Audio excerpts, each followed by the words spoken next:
Still Myth Vision, home of Myth Vision Podcast and Myth Vision Television and Radio Group. I'm Dr. Luther G. Williams, and my co-host is Derek Lambert. We are all over Facebook, so smash that like button the way mythicists smash arguments for a historical Jesus. And remember to like, subscribe, share, comment, and discuss us on YouTube, will you? Because you'll find many of our Myth Vision videos there. And you can become a vital part of this program. You might not be able to purchase one of the Dead Sea Scrolls just yet, but you can catch our PayPal and Patreon accounts. So please go ahead and show us some warm and fuzzy. And let me, if I may, commend Derek Lambert, who in my absence over the past few months has done an excellent job interviewing all these star-studded roster of researchers and scholars, including Dr. Robert Price, Dr. Richard Carrier, Professor Robert Eisenman, Joseph Atwell, James Valiant, just to name a few. Those are a few of the names that you may know. And we also had Myth Vision producers Kevin Maxwell and Rhett Hale, who brought us world-renowned astrotheology teacher Santos Bonacci. Now, we've got more quality shows planned with Dr. Robert Price, always a favorite with us and with our viewers. And we're going to talk to him about the legacy of the Dutch Radical School of Textual Scholarship and his own role in it. I might also say thanks to you, our viewers, and even guests who have inquired about me. I am humbled. Thank you so much. As you may know, I've been working diligently on my book entitled Christianity by the Numbers, Mapping the Esoteric DNA of a New Religion. And some of you took the time to say hi to me on Facebook, and several have even contributed financially to the project. If you've done any of that or even thought about it, I am most grateful. And for your donation, I talked about this with Derek, I think it's the right thing to do. Your name will appear in this historic book filled with exquisite information slated for publication next spring. So we want to provide some incentive for you contributing to this project, and would love to have you be a part of it. You know, the eminent Professor Dr. Robert Eisenman famously claims to write for both scholars and amateur researchers. They are what I call the bricks and the mortar of this wall of scholarship. Now, scholars do a great job at this because, of course, they get paid to do it if they're professionals. And amateurs also do a great job and often catch what the professional scholars miss because they don't get paid for it. They just do it for the love of it. And somewhere in between those elusive electron orbitals is today's special guest, author Michael Ledo. Michael was born in a small town in Pennsylvania and was raised Catholic. By 1973, his itinerant family was living in Charlotte, North Carolina. There he got married and he joined the Navy, serving on a nuclear submarine. He describes himself as your prototypical math and science geek. Well, at the end of the 1970s, he successfully served his sentences in the armed services and in marriage. Just kidding there. Please don't send me any hate mail on that. And I guess Michael cut loose to follow the Grateful Dead around. That's his favorite band. And Michael was working as a subcontractor at various nuclear power plants as either a radiological controls technician or radiochemistry technician. So obviously he's had a lot of exposure to radiation there. And he's going to be talking to us about the Spider Rock in Egypt. Now, you put that together, you know, radioactive exposure and spiders, you know, is he suffering from Peter Parker syndrome? I don't know. Have we found the identity of Spider-Man? You know, Spider Rock, all the secrets he will unlock. I guess, you know, but so Michael will be talking about that. Yeah, well, hey, anyway, it fits.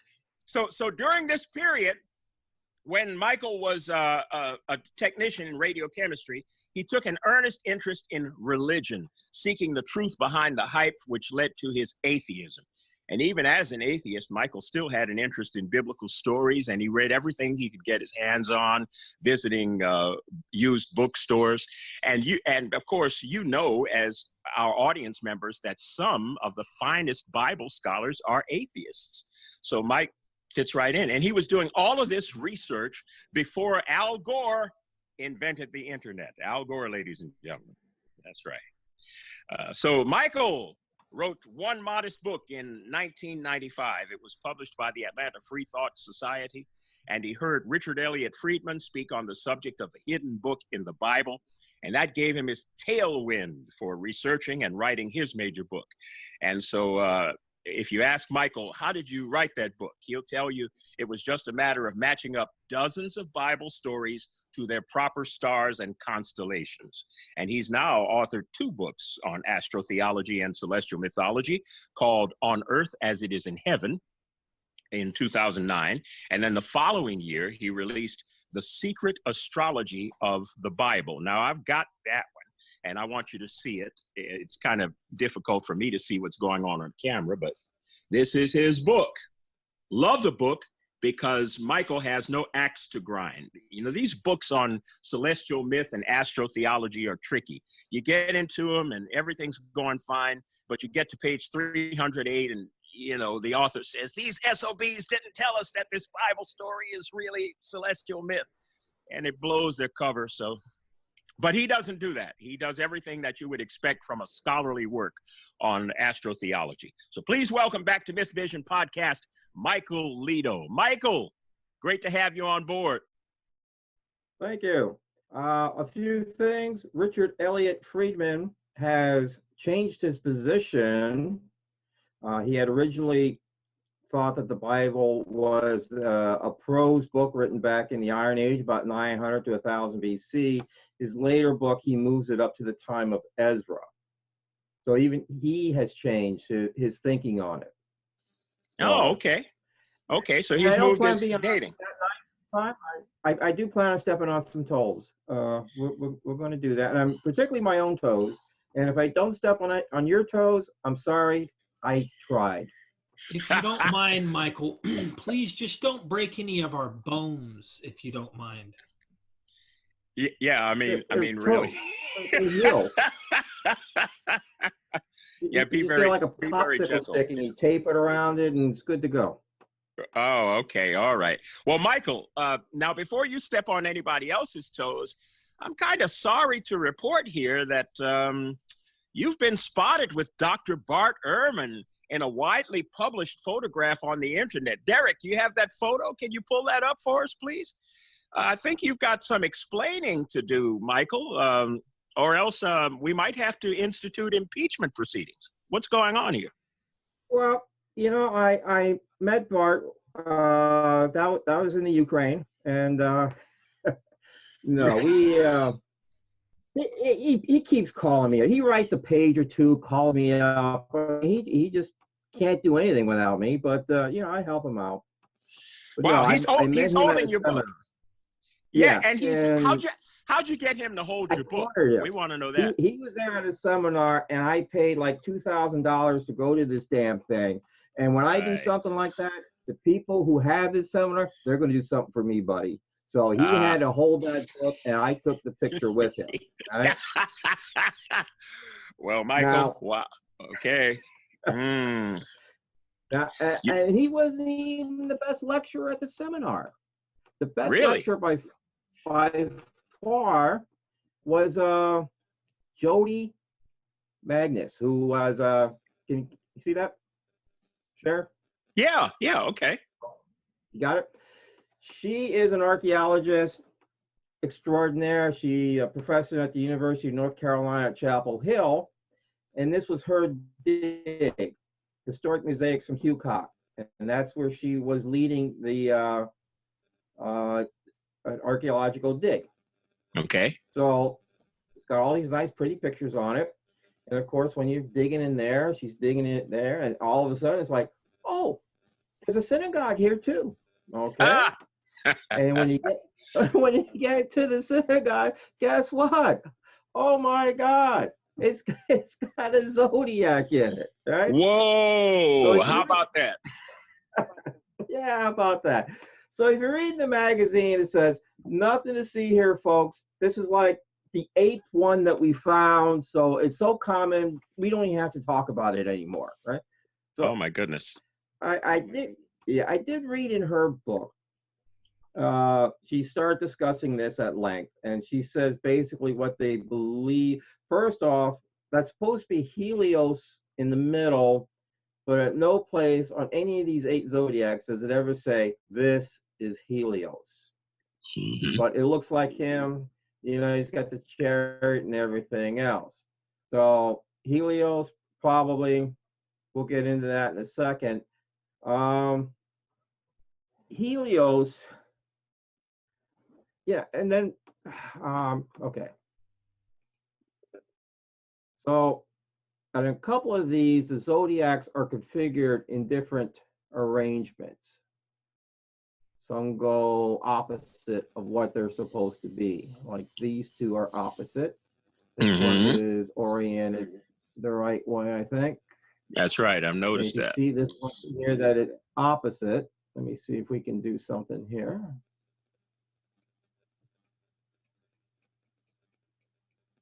You can see the nighttime sky. Helios is coming out of the nighttime sky. In this one, at Zephyrus, Helios is coming out of the water. The water was symbolic of the nighttime sky. Right?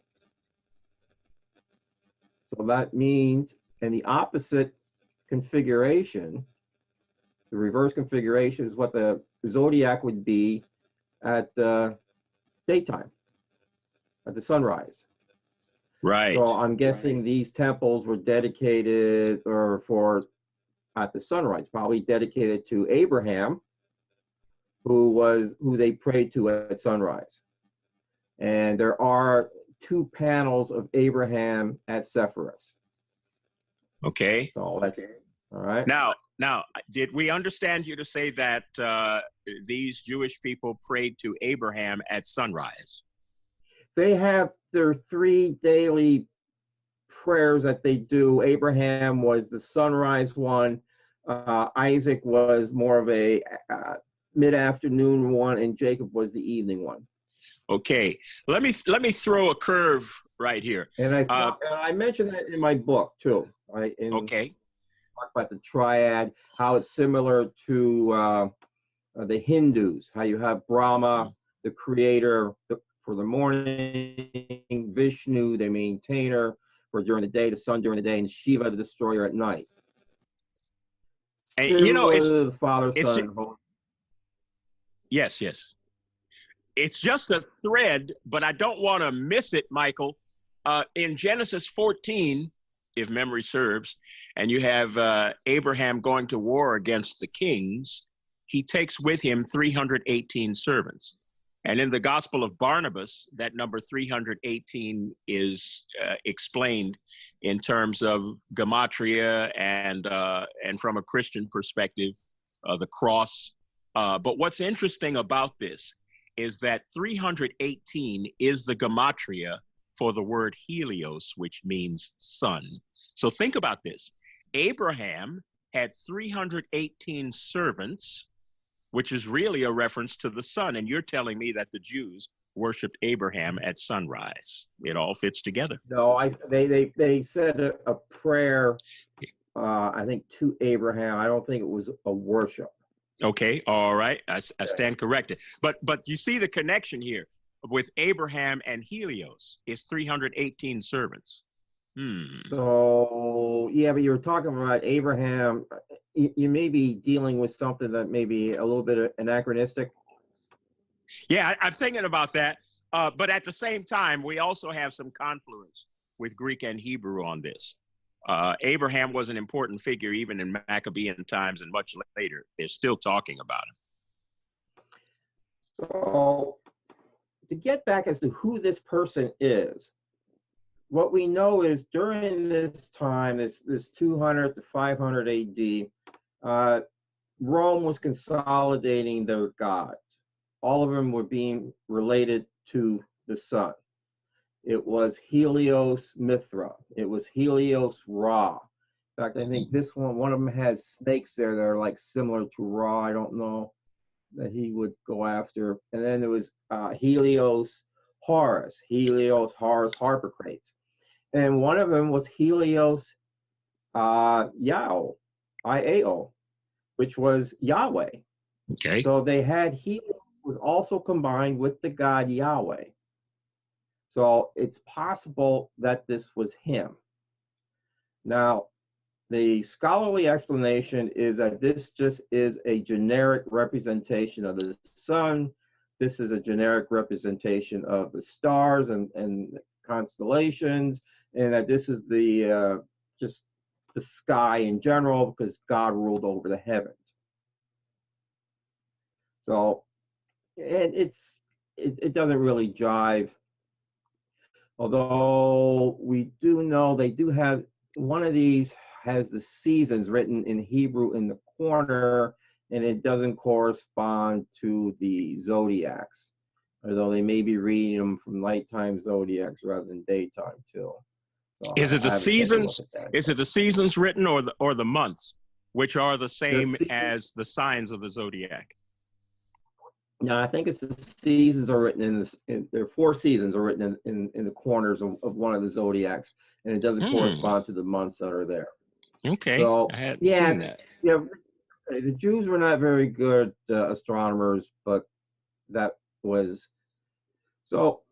Mithra, or not Mithra, Helios was very important casting spells. He was the god of mysticism. He was the god of magic. So whenever they wrote a spell, they would write it out in the name of Helios. And this is not the Helios zodiac. The Helios zodiac was actually all animals. And it was similar, probably came from the Egyptians, it was a daytime zodiac. And that zodiac is believed to have made it over to China and Thailand. That's where they get their all animal zodiac from Egypt. Theirs is more similar to Egypt than it is the Greek zodiac. And it was all animals represented in here. And they would have to write different lines at different hours of the day. So it was like the first hour. So you had to have, you had to have the right time to write the spell. You had to have the right, the sun had to be in a certain sign, the moon had to be in a certain sign, and then you had to write the spell during certain hours of the day. And in order to write that spell, you had to be in what they said was within the portrait of Helios. And I don't know if that means standing outside in the sun or actually being in the portrait or being somewhere in this area looking at the portrait of Helios, but that's what it said. You had to be in the portrait of Helios.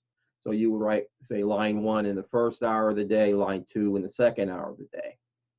Now, the hours of the day, they had a special clock that they had for this. It was a sundial that had 3 rings on it.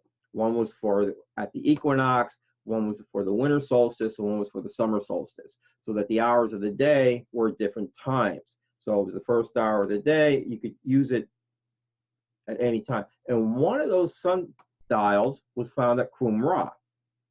Interesting enough. But yeah, the astrology was very big at this time. People were into personal astrology. They wanted to have their personal astrologies done. They were doing it at this time. The only stipulation was you couldn't predict when a person was supposed to die. Caesar Augustus said, no, cannot do that. No prediction when people are going to die.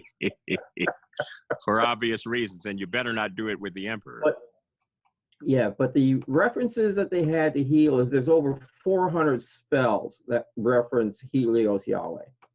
And Helios is called in this the living God, which is different than the pagan dead god. And that is considered to be a Jewish influence on the Helios aspect. So there is one other story we know about Helios. That is with his son. His son, Phaethon. Phaethon was a demigod. And the other demigods would make fun of him. They would say, no, you're not the son of Helios. Come on, you're a little puny thing, right? And, they stuff him in a locker, take his lunch money, and he's like saying, hey, Pops, can I borrow the keys to the chariot? That Aphrodite chick down there, I just want to take it on, take a stroll around the block a little bit. And course, Helios is like, oh, I don't know. He's got that thing going. He goes, all right, you can do it. So Phaethon gets in the chariot, starts zooming out. Of course, the horses, he's lightweight. He can't hold the end of the chariot down, and he's zipping all around through space and the sky. He's come down. He's near the earth. Shoom, he goes by Ethiopia. The next thing you know, you got this desert down there. This is like, you're ruining my creation. Takes out a thunderbolt. Shoom. There goes the chariot. There goes Phaethon into the Eridanus River. So Phaethon apparently had this bromance with this guy Cygnus, and he's diving in the Eridanus, pulling out pieces of him, right? Okay. So the gods are really impressed. So they go, hey, we're going to reward you by making you into a swan and placing you in a constellation. Now, for me, I would say, gold, just give me the gold, all right? Not the constellation, that's fine. Just, But that's what they did. They made this constellation after this guy. And of course, we all know, anybody who knows anything about Göbekli Tepe knows that Cygnus is one of the constellations that people keep saying are there. Oh, one more thing. This is what the Jews said about, in a midrash, about the zodiacs in the synagogue. And this is the Holy One, blessed be he, said to him, Abraham, just as the zodiac surrounds me and my glory is in the center, so shall your descendants multiply and camp under the many flags, which my Shekin in the center. Shekin is like a house of God type thing. So this is the only thing we have written on the zodiacs in the synagogue is that it is Yahweh being in the center. Okay. Now, Michael, I've got a reproduction here of the same zodiac, and I don't know if we can catch this on camera, but this is a source book that I'm using for my book, and it's called Understanding Jewish History.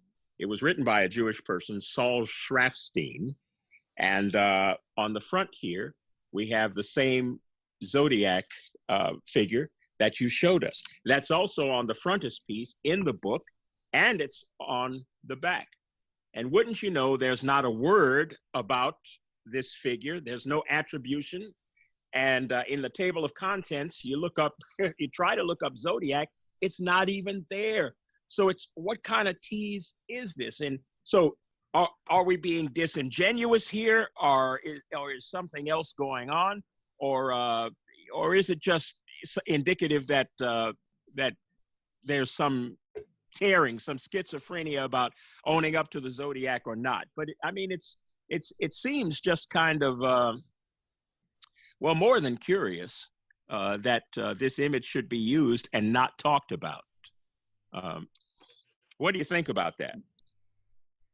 Yeah, it's for sale.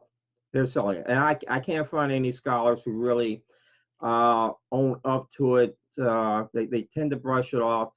I was reading one passage by Herschel Shanks, who says, gee, it's very interesting. I really don't know what to make of it. And that was about the only doubt I've seen. There is an interesting thing about Jewish mysticism from this time period that they wrote about their magic and mysticism. The writings are called Hekalut. And if you want to Google that, look it up. It's Hekhalut. I'll sit here and I'll wait for you to Google it, and then we'll come back and then we'll start over again. But yeah, that goes on for several hundred years of writings. I'm not sure exactly who wrote them, what sect, why they were written, but it's kind of like a go-between between the Essenes, mysticism, and the era of the Kabbalah, and this was like kind of a go-between of the mysticism. I think. So, if you're really into it, that's where you can look that up. There was a common expression that seeped into the Bible of nations being under heaven, and in rabbinical Judaism, that meant under the influence of the zodiac. And then, of course, there was Israel only, which was above the heavens.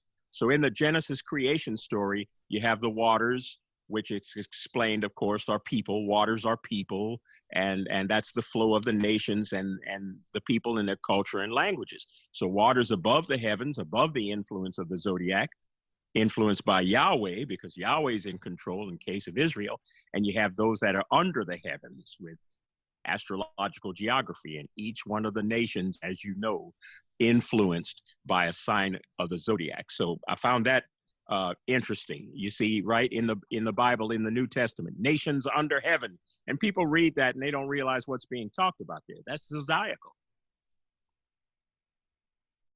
Yeah, and you're going to see part of that was from Gnosticism, and I think we'll talk about that a little later. Okay. All right. So I can't see you guys anyway. Can you see the my stuff there? I can see it. How about you, Derek? Hello? Derek, Can you you see? weighing Can in? you see the? Absolutely. Yeah, because I can't see you guys anymore. I did something and. I'm at a disadvantage. Okay. My screen is really, really small, but if it's something I have to take a look at, I can squint and get real close. But I kind of leave it to you guys if it's a visual cue. So you can see the pillar from Gobekli Tepe there, right? Okay. All right. This right here, as I point to, this is Cygnus. Right on here. That's the one that all the scholars say is Cygnus anyway. Let's put it that way. This points to the star Deneb, which was the polar star around 10,000 BC, and I think Deneb was out in this area here. So it's a little bit off to the side. That's the closest thing they can come to, although it looks like this is in the center here. So this was supposed to have been Cygnus, although we know that Cygnus was the Greeks created the constellation. Now, there's no providence to take it from here to Greece, because when you go to Acadia, this is not a bird anymore. In Acadia, this was a panther. So, yeah, Ukadu was the panther, and it went from here, went all the way down to Cassiopeia, and you know, it was a huge constellation. So it wasn't a bird. However, there are a couple things here that are from this time that you don't hear the authors of all this stuff talk about. One is right here, the sitting vulture. Vega was known as a sitting vulture in the ancient times. And it's right where Vega is supposed to be. The dolphin, right here, we have a headless man down here. And in ancient times, it was believed the dolphin was the headless man. Now, scholars say this has nothing to do with astronomy at all. It just happens to be a depiction. You have a Scorpio here that is terribly misplaced. If that is indeed Scorpio, that might be a generic symbol for the sun, since Scorpio was about where the summer solstice would be. Right. So it might be more like a pictogram, if anything. But it's not. This would be the head of Pegasus. And the head of Pegasus in ancient times really wasn't part of a constellation. Pegasus in the Akkadians was a field. It was called Iku, I-K-U. And that was the Pegasus, that was the field. And scholars believe that the Greeks mistranslated that into horse, and because of the way the fish crossed it and the fish had wings, that they gave the water and the wings to the horse, and that's where Pegasus came from. Michael, so, how do you think the constellation transmutated from a bird to a panther, and then in Greece back to a bird? Where did the Greeks get the iconography of a bird from, since it had already been in another culture translated into a panther? Well, they did the same with Andromeda and Cassiopeia and Cephas. They did a lot of changes there. They also got some of their stuff from the Egyptians. Now in Egypt, in the planisphere of Dendera, this is a falcon-headed god killing a bull. And they're not exactly sure who that is or whether it's actually in Cygnus or not. Okay. So that is, it could have came from there. There's also something that a Greek guy named Tusser wrote about he lived between BC and AD, and he came up with alternative constellations. He didn't like the standard Greek ones that they had, or he used these for astrology reasons. And these are based on Egyptian, Mesopotamian, and Greek constellations. Now, there's a few of them that were different. One was up here where Cygnus was. This was just not Cygnus. This was just known as Big Bird. And Pegasus was simply a horse. Some people hypothesize that these were pre-Greek constellations that go back to pagan Greece. Also Zeus. Zeus was the king. He was where Cephas was. And there are others that say that he just made it up, which is probably what happened, is he just made it up. Now, one of the things they did at Göbekli Tepe was they discovered people buried in homes, at least 7 of them that were decapitated. So here we have a decapitation. Okay. And it was believed that this is the head, and the head would be taken up by the vultures. That was where the spirit was, and that would be taken up to the heavens. Now Michael, is that at the site itself? They found people in homes, because originally it was thought that nobody lived there, but it was strictly for worship. Well, it was at one of the sites. Okay. It may have been from a little later. I'm not 100% certain, but there were homes there that the people were buried in. They buried them in the home. Okay. But there's only a handful. All right. So there must have been something special about these people who were buried in the homes. And we also know that the skin on their skull was scraped away. So they made a skull. They took all the skin off. And one of them, there's a hole in the cranium. So they took the brains out. And it was believed that this might have been cannibalism. Some say no, some say yes, but it's possible. I mean, all of our ancestors were probably cannibals. There's no getting around that. And that is why they made a rule against cannibals.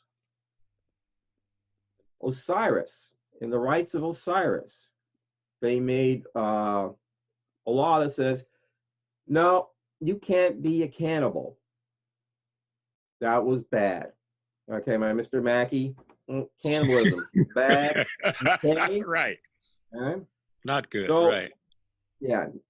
So in the Spider Rock, which is, scholars have trouble dating this. I think the last time I was on, I said this was about 7,000 BC.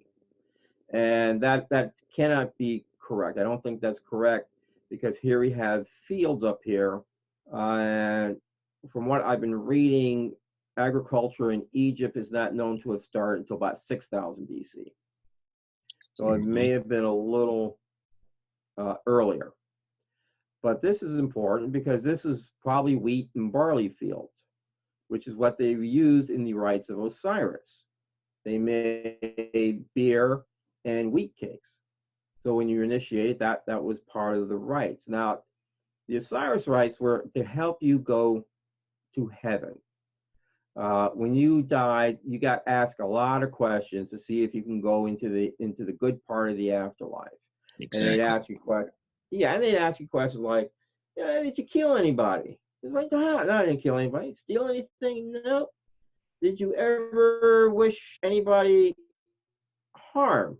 Did you ever think bad about anybody? So there's like 21 questions, and they tend to get tougher, and it looks like nobody's going to heaven. All right.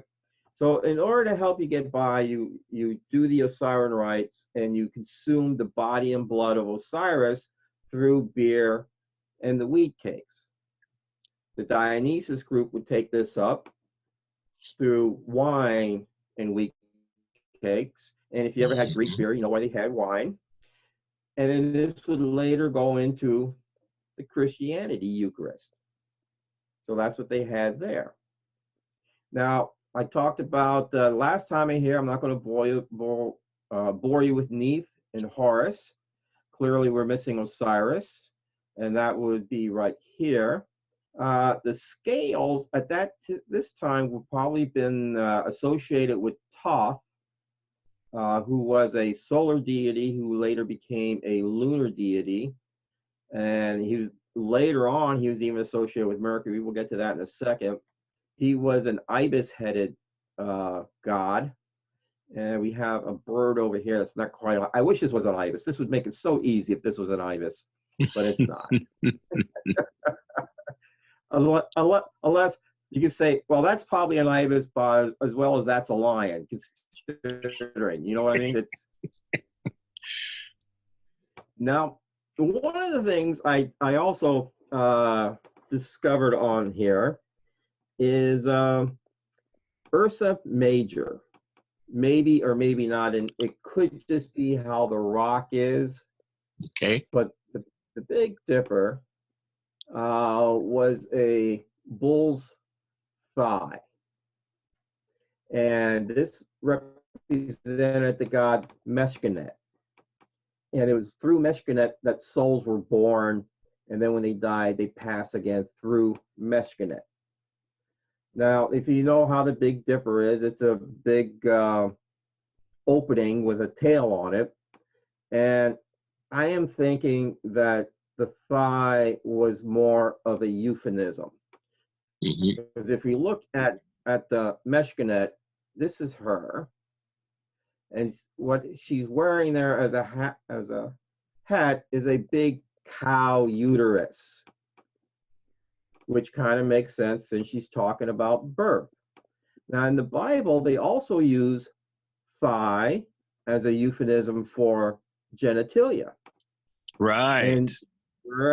And two cases are my favorite.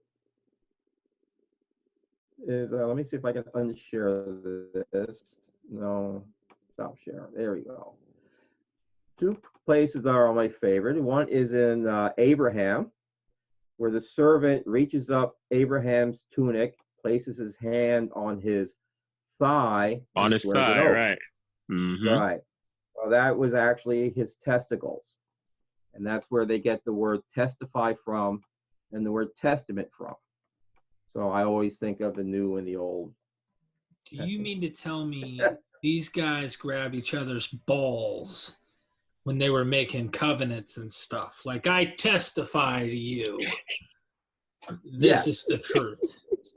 Yes. Could you imagine today I walk up to Luther and Luther goes, "You're lying, bro. You're lying." And I go, "Come here." Yeah. I tell you the truth by your testicles. I like to see him do it in modern day court. I mean, when, you know. Hold on. Luther's black. Hold on. Luther's black. Luther. Yeah. Yeah, Derek, show me some respect. Use both hands. Luther, I testify to you. Luther. I testify to you, brother. Oh, God. All right. Sorry I went there. Man. Second you one. You guys are wounding me in the stones right now. I tell you, it's hilarious. The second time they used I think that was the euphemism. Another one. In Numbers, the book of Numbers, a woman gets pregnant. Okay. And it turns out she's pregnant by somebody who's not her husband. Oh, yeah. So they don't stone her to death. Okay. So God goes, "Hey, Moses, I got this potion for you. Give this to this woman, and it'll kill the fetus." It's like, okay. And then you read later in the Bible where it says that it caused her thigh to rot. And that was the fetus being killed by God. So unless you have create that fetus just right, God doesn't want you to bring it to term. So the thigh was a euphemism both for the male and female sex organs. Right. And of course, feet was also a euphemism also too. Right. Giving birth between the feet, the youth coming from between the feet. So it's kind of odd that God. So so if you're a born again, believe in Jesus type person, and you're against abortion, you're against the Bible, you're going to go burn in hell. So. Oh my goodness. Told you I'd step on toes, but. Wow. Yeah, they like to use what was that, Jeremiah? He knew you in this room as their only proof that God is who's against abortion, and that's known as womb imagery, and that would meant that just Jeremiah, God knew in the womb, not everybody, and that was designated Jeremiah special. He would be the special prophet, and everything he said was true. That's what that meant. And if you look in Bible study guides that were written before Roe v. Wade, it tells you all about this womb imagery. And then after Roe v. Wade, it was like, oh, no, this is for everybody. This is, it changes the whole meaning. So there's a lot of politics going into these Bible study guides. Michael, I would imagine that since lifespans were short back in these days, infant mortality was probably high, and aborted fetuses, for one reason or another, would probably be high. We don't talk about it. The Jews had laws regulating abortions. You just didn't willy-nilly abort a fetus. There are, for instance, if a woman was going to be stoned to death and she was pregnant, they would abort the fetus first, and then they would kill her. So, and you can look it up. All this stuff, it's right there online. Everything I'm saying is right there online. You can Google everything. It's all in Wikipedia.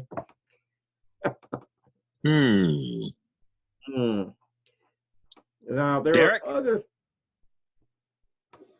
Derek, any comment on that?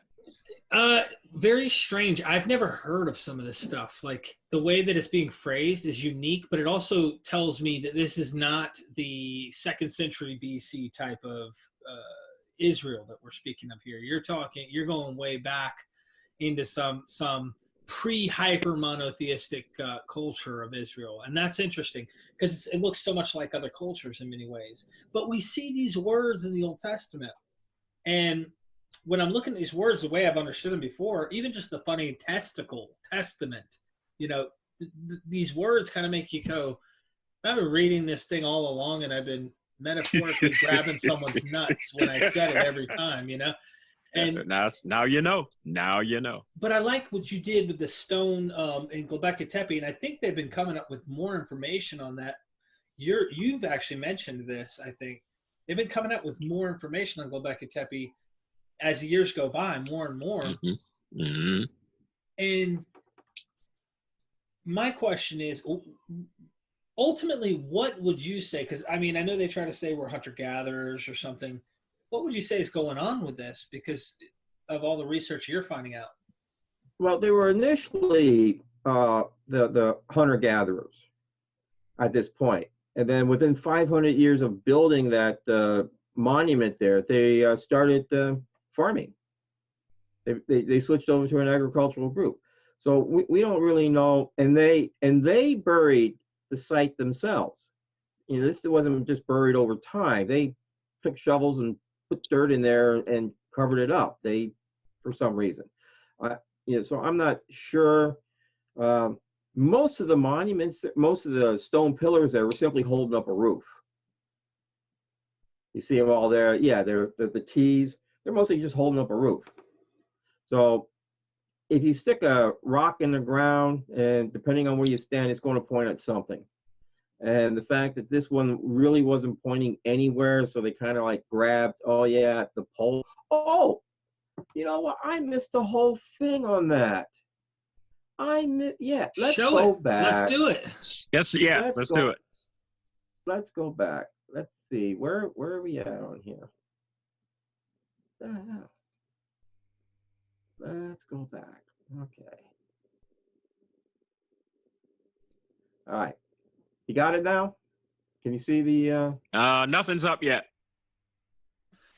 I see a whole bunch of stuff right now, though. I see all these pictures, but nothing. Nothing in the middle. Yeah, it's What are probably you keying loading. on? Okay. All right, let's try again. I'm glad we're going back to the Göbekli Tepe angle because I still got some questions about that. How about that? You got it now? Yep. Okay. Okay. Now, one of the things that did happen, now there's they keep coming up with explanations on this, right? One was a comet hit Greenland, which is like, yeah, okay, but that's like building a monument in Nova Scotia if a comet hit San Diego. It's like, well, you know, it just doesn't make much sense. But there was an event that took place possibly at this time, and that was the supernova right here in the Cygnus Loop. And it was right about here that it took place, which is near, like I said, none of this stuff is drawn to scale. And it lit up the nighttime sky.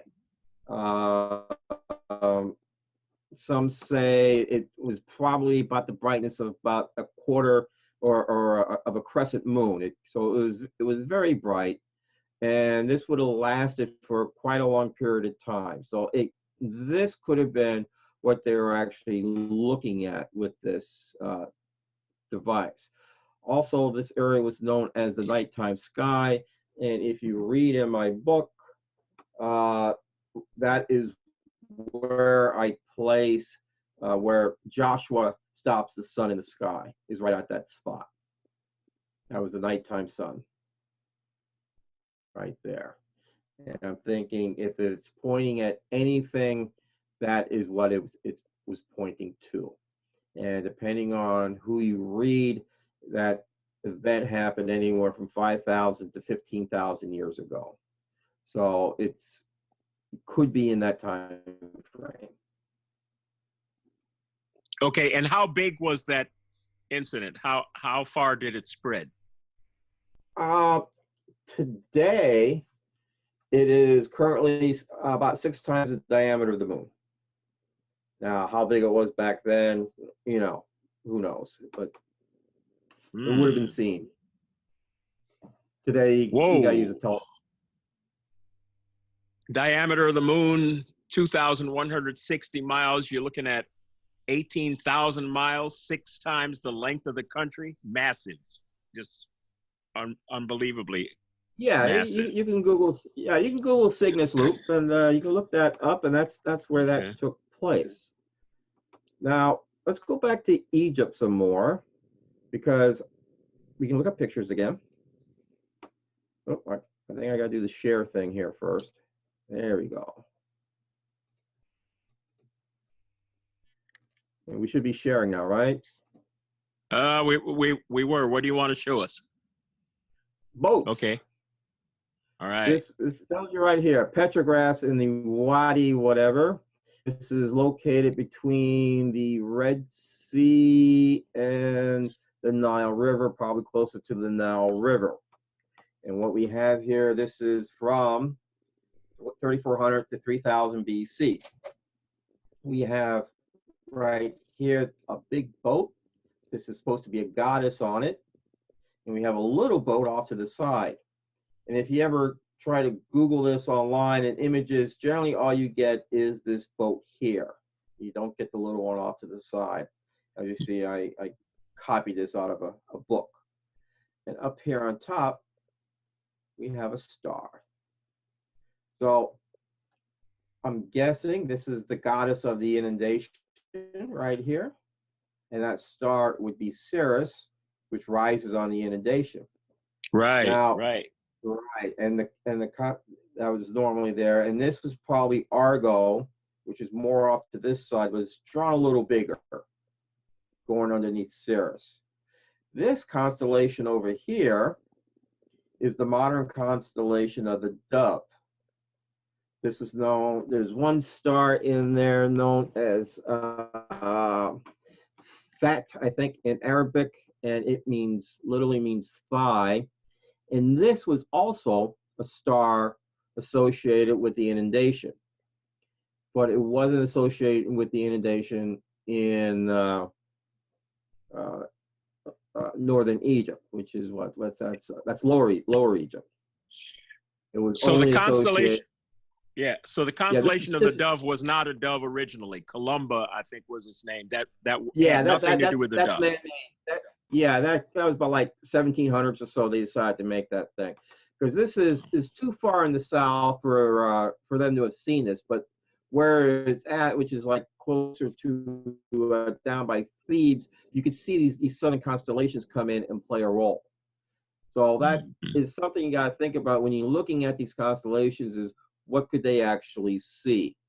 Because sometimes Aquarius can't be seen like in upper Mesopotamia, and they used sometimes an eagle up there to denote the winter solstice rather than Aquarius.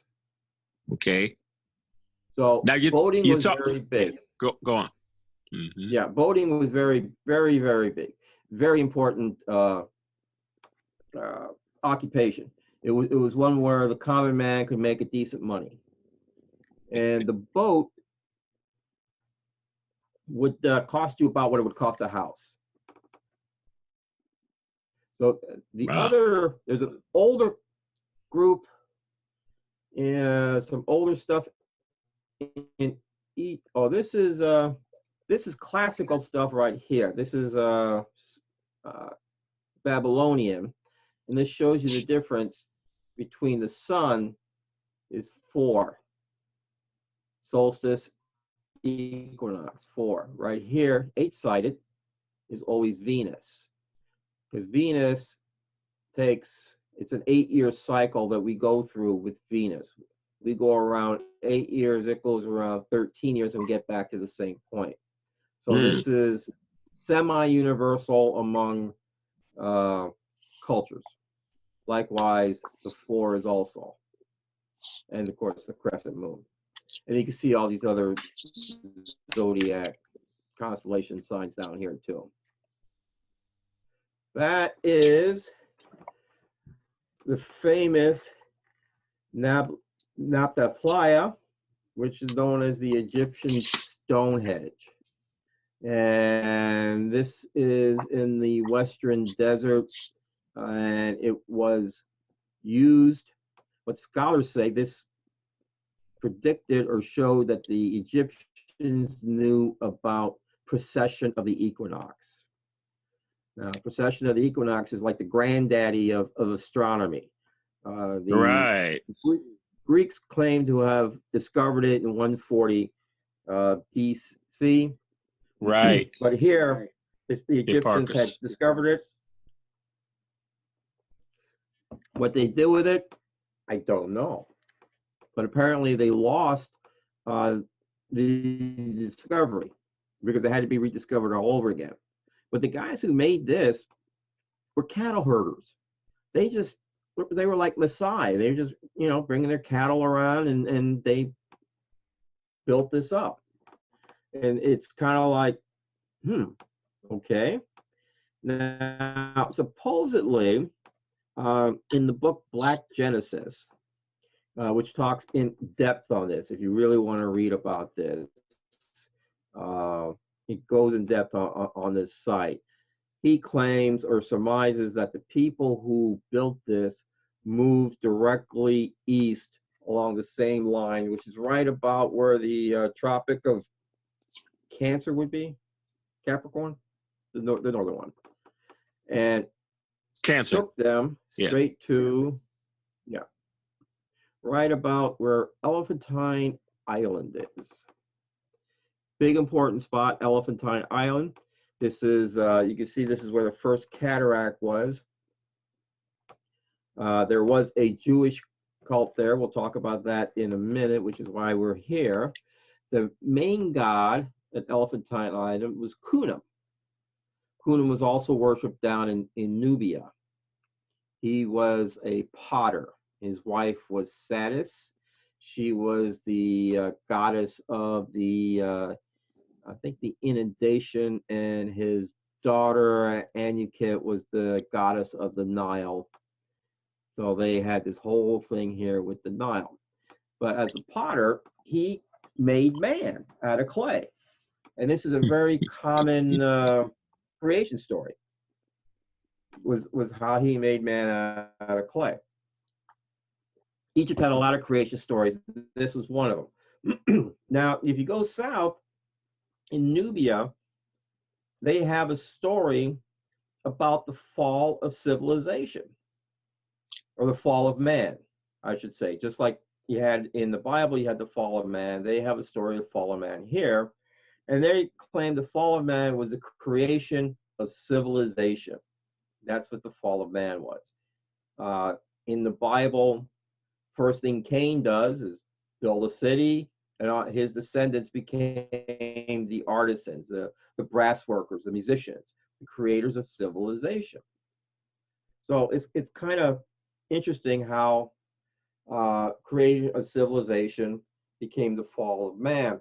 Now, there was a big debate as to why we built cities and became civilized. There was, we did it because for wars, for protection.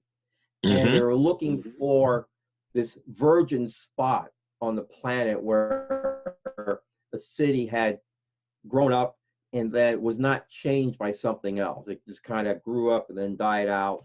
And they had a hard time finding it. And eventually, they did this big documentary on the Discovery Channel. They found one in South America, Corral. And they have, of course, see, you have the nice little stone here, the little astronomical thing for symbols. And they started digging around as trying to figure out why these people, got together and built a civilization. They were involved in trading. They were trading with people on the coast. They had seashells here. They were trading with people in the Amazon jungle. And they discovered they liked music. They had musical instruments. And the other thing they discovered while going through their pottery were the different things that they took. One of them, they discovered they were taking hallucinogens. And another thing they discovered, they were taking chemicals that would enhance sexual performance. So we now know why civilization came about. It's all about sex, drugs, and rock and roll. That's why we formed civilization. That's the meaning of life. That's the fall of man. It's the fall of man, right? I was trying to make the connection there. The meaning of life. Don't go any deeper or any heavier. Ask any teenager, what is the meaning of life? And they can tell you. Sex, drugs, and rock and roll. We knew everything when we were teens. We know it now. All right? And I thought civilization was a good thing, Michael. I don't know. Yeah. So let's talk about Elephantine a little bit. Stop here. They had that Jewish community there, and sure enough, there's a lot of papyrus that was discovered. Right. This papyrus goes for it actually stems over several thousand years, about 3,000, 4,000 years.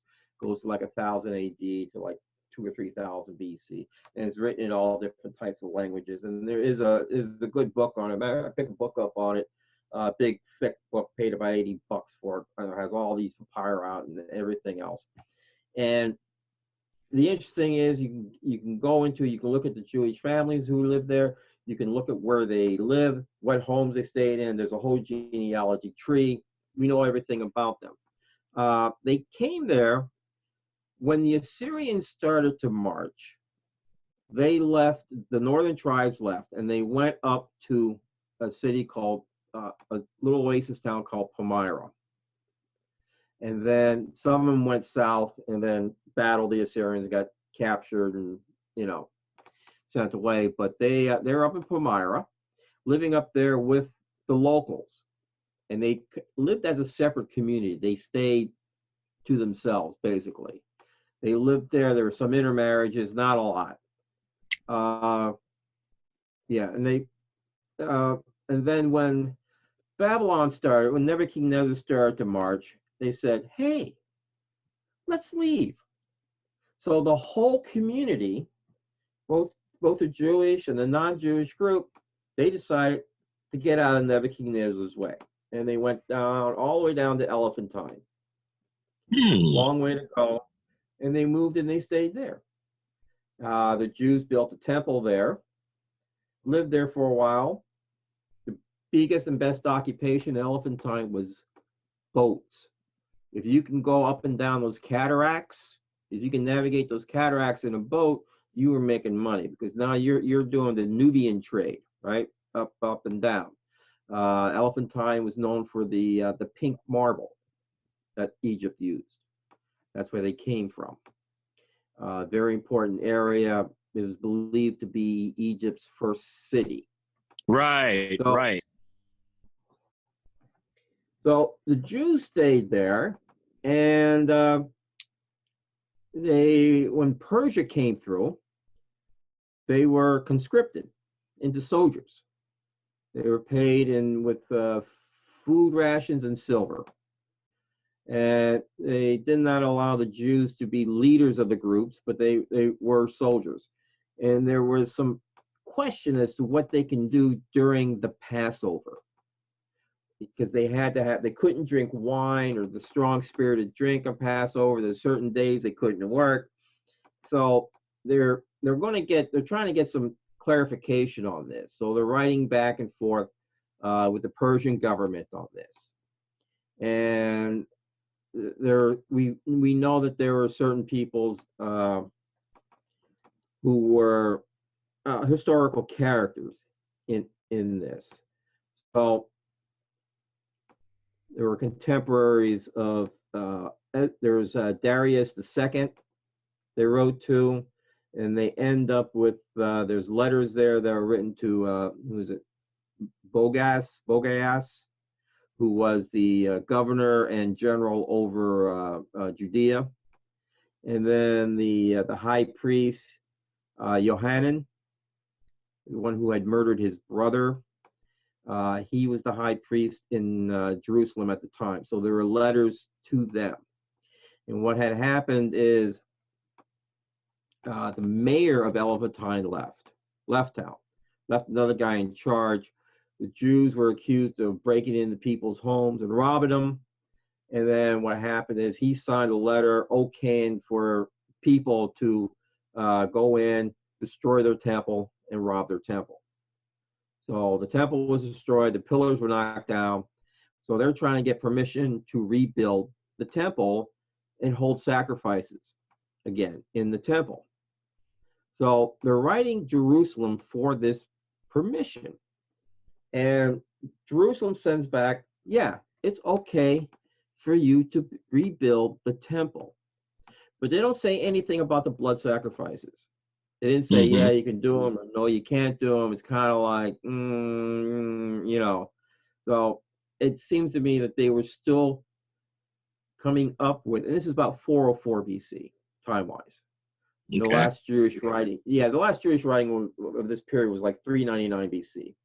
That's when it stops off, and then for several hundred years. So Michael, with the synagogal system being formed at this time out of the Jewish experience in Babylon, this temple in Elephantine, what was it modeled on? Was it modeled more on the synagogue or more on the temple that had already been destroyed by Nebuchadnezzar? I'm sorry, did I say synagogue? It was a temple. It was a temple? Yes, it was a temple, not a synagogue. Okay, my misspeak. No, you didn't misspeak. You said it was a temple. I'm just asking for clarification. Was it the temple and not simply a temple learning structure? Okay. Which was major violation of Deuteronomy, but it appears that Deuteronomy probably wasn't being invoked or being developed at this time yet. They're still in the works of developing Deuteronomy. And the fact that they didn't give him permission to do the sacrifices means that they were probably figuring they're right in the middle of probably writing it. That's what I was gonna say. I was gonna say is it sounds to me nobody's figured out what they really want to do yet, or they don't even. And this is what Luther's been saying, and I don't want to rabbit trail too off, but Luther's been coming at me going, Genesis. I'm not trying to open up this can of worms right now. That's okay. I mean, we're on the same page, guy. I mean, shit. He said Genesis could ride all the way into the 2nd century BCs when Genesis may have been written. Not saying that there aren't elements that are taken from older literature, older myths, but that the Genesis account itself might be 2nd century BC. So who's to say? We will get into that. Okay. I will tell you how that comes about. Interesting. Just, well, guess what, man? Okay. Let's first make a testament real quick that you're going to make sure you tell me. Right. Yeah. Why don't you grab that thing, Derek? Let's see. Hold on. Let me get my tweezers out. I'm just kidding. Oh, man. So one of the things that we know about the names of the people here, there's nobody named Moses, nobody named Abraham. We don't have no Davids, no Solomons, none of these really Old Testament names. I think there's a Nathan in there, but there's nothing that would indicate that they knew who Moses was. I mean, they're talking about the Passover. Moses is never mentioned. And all these letters going back and forth on the Passover. Never mentioned Moses once. No one's named Moses. It's like, right. It's like, so you're kind of wondering, when did they come about? Were they written later? So that's the question. So later, when you get into several hundred years later, when you finally start picking up with the Jews again, probably around the AD period, you have the Abrahams and stuff like that. Those names start popping up again in the Elephantine papyrus, but not during this era. This is Ezra and Nehemiah era. That's fascinating. So how we doing on time? Still going? I mean, I love it at this point. Derek, are we okay? I'm okay. I think we're doing great. I enjoy this because you take a different angle than anyone I've ever heard, first of all. And you're like you ain't wait. You ain't done nothing yet. I enjoy this because you talk Old Testament, a lot too. A lot of what I've been doing lately is a lot of New Testament, and that is a apples to oranges ordeal here when it comes to politics and the things that we're delving into. And so you're kind of bringing me back to some of this awesome stuff. You remind me of some of the things William G. Devers talked about, which is actually kind of in the vein of mythicism somewhat, in the fact that like some of these characters, you're not saying they don't exist or may not have existed, but on what basis? And someone asked a question on Myth Vision not too long ago, and they said, I get their perception, okay? Questions come from certain perceptions. That's what I love about being a host is I don't have to believe or agree with anyone. I have all the answers. Right. I just have to agree with you and make testaments with you and stuff. And yeah, you like that, don't you? Someone's gonna comment some shit. Someone's gonna Derek in these testaments, man.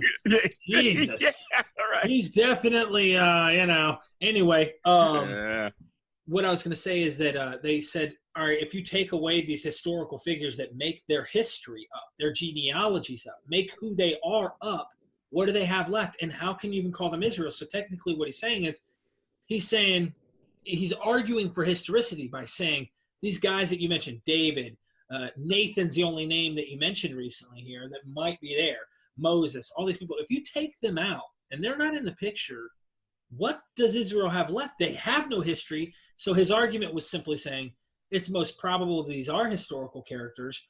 That's why they exist as a nation, blah, blah, blah. However, I was thinking it's easy to borrow ideas from your surrounding cultures. Why can't they borrow figures from Egypt, figures from Babylon, figures from Acadia, figures from the Mesopotamian myths and other societies that they're involved in, cultures and whatnot, that they're now taking in and create and incorporate their own mythological history? I don't see why that couldn't be possible. That's where we're going right now. Okay, look, let me buckle up real quick. Super. Let's do it. So the Jews themselves, if you read in Ezra, Nehemiah, what happened was when Nebuchadnezzar came through, he destroyed the temple. And according to the Bible, all the books, all was destroyed. The Old Testament, the Torah was destroyed. It was burned. It did not exist. So here we have this 500 something BC. There is no Torah. It does not. Now, some scholars say, no, they weren't all destroyed. There were still some there, but there's really no evidence for that. So Ezra and Nehemiah, those two books were actually one book at one time, historically speaking. And they span 134 years. The last historical person mentioned in there is a high priest who was a contemporary of Alexander the Great. So Ezra and Nehemiah could not have been written before the time of Alexander the Great. So it would have been after like 300 BC. Right. Now, it's possible that they made up the characters of Ezra and Nehemiah to explain how the book came about, or it could actually be that they were historical people and they were just kind of bringing this about. Ezra was taken into captivity. He was with the second group that came back to Jerusalem from captivity, not the first group. And he was not the only person there. So when he's in captivity, there's the Chaldeans were there, who were the astrologers. They also took Egyptians in there. Some of your high priests and your intellects from Egypt were there. The Greeks were there.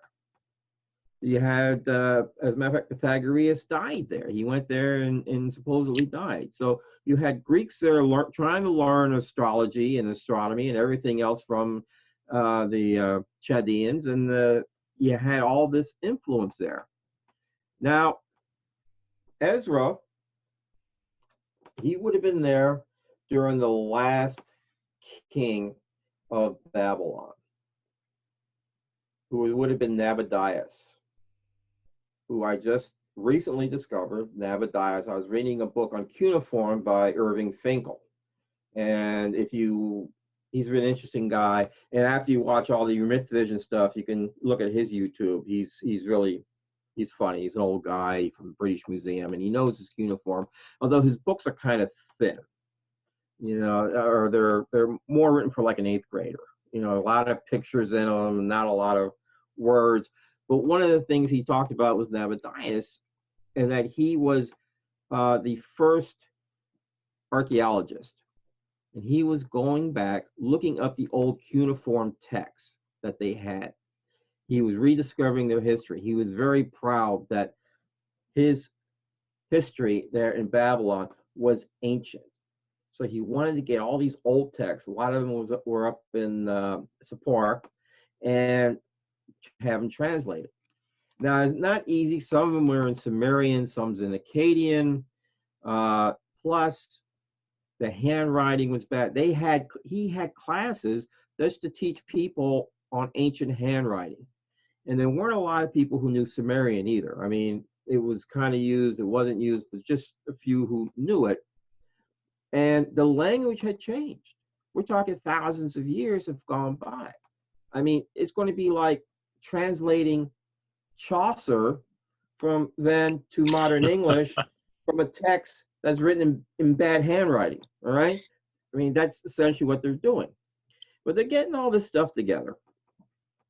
A few interesting things about Nabonidus is he wasn't part of the Chaldean dynasty. He came in he was an Assyrian. His mother worked in the temple of Sin from Haran. That's where he was from, Abraham's city, where he went. He went from Ur to Haran. And that's where his mother was a temple and the god of Sin. And his dad worked as a governor. All right, so the other peculiar thing is he liked the god Sin. That was going to be their main god. Now, Sin was the main god under Sargon. And all the way up through Hammurabi till about 1800 BC, Sin was the leading god of Babylon. And then Hammurabi says, no, I like this Marduk guy better, right? So then it was Marduk. And then you had this one little window where we had sin, and then it goes back to Marduk, Marduk, Marduk, Marduk, Marduk. So that's where the Jews, or not the Jews, the Greeks got their main god. Let's talk about the planets for a second. Let's back now up. wait a minute. Before you do that, that sounds like a parallel to what happened with Akhenaten in Egypt, where you know you had polytheism, a little bit of monotheism under Akhenaten, one sun god, and then hey, it's back to polytheism again under Ramses. I wonder why that happens. Well, they were actually, Babylon moved toward monotheism after this. All the gods were associated with Marduk. Sin was a certain type of Marduk who was this, and Shamash was a certain Marduk who was this. Nabonidus, his name actually means Nabu is great, or Nabu be praised. All right, Nabu was the god of script, god of writing. He was the Mercury, so they got Hermes came from him. Thoth was later made into Mercury after he was the sun and the moon god, but from that influence, because Thoth was into the, he was created by the word. He was self-created by the word. He was the Logos. And that's where the Logos came in with Hermes, and it was picked up with Gnosticism. And this was Nabu. He was the god of the script. And this is what Nabonidus was doing, he was reviving the scripts. So he was making these scripts up. He was reinstating the god Sin. And one of the characters that they found that he really liked was Naram Sin, who was the grandson of Sargon. And I didn't know that until I read it on Wikipedia, but it was like, oh, wait. So all these things I was wrestling with when I decided this was not written, my book was not written in this time, okay, that it was not written in the Bronze Age like I thought it was. And the reason why I thought it was written in the Bronze Age, because they worshiped the god Yahweh, was based on sin. And it had a lot to do, and Naram Sin was very much like the character David, or at least the astrological part of David. And he takes up like 3 major zodiac constellations. He's Capricorn, he's Sagittarius, and Uriah comes in at Scorpio. He's a major player. It's like, and now I'm discovering that during this time when you're having this big influence on the writer of the Bible, Naram Sin comes in there, and he's a rock star. Hey! And they're trying to date when he lived there. I mean, he was off by about 1,500 years, but heck, you know, they're having a heck of a time bringing up all their old gods and their old ancient history. And that is why the Bible was based on this Bronze Age history of Babylon, is because this was the period of his influence. So you had all these anachronisms involved in this that I kept throwing them out. It's like, this guy's dressed in iron. Oh, no, can't have iron. Nope, this is the Bronze Age. So when I started to edit what I thought was the original text, I was taking out all this stuff that had to do with the Iron Age because I thought it was written in the Bronze Age, not realizing it was actually in there. I got a lot from Israel Finkelstein. Israel Finkelstein writes quite a bit, and one of the things he was talking about was that Goliath was his armor was probably based on a Greek mercenary that was fought from Egypt who fought against the Assyrians. And he points out a lot of the anachronisms in the text. I mean, we have classic one is Abraham from Ur of Chaldees, but he comes up with some really oddball ones, like they cooked their food in a pot. And it's like, okay, but it's like, okay, in this age, they didn't cook food in a metal pot. All right, this didn't happen till later. And he also identifies in Ezra, Nehemiah, and Chronicles cities that didn't really exist during that age. So there were villages, settlements, and these are cities that are huge with walls around them. And these walls were not built until the Hasmonean period. And he also identifies language in those texts that are Hasmonean period.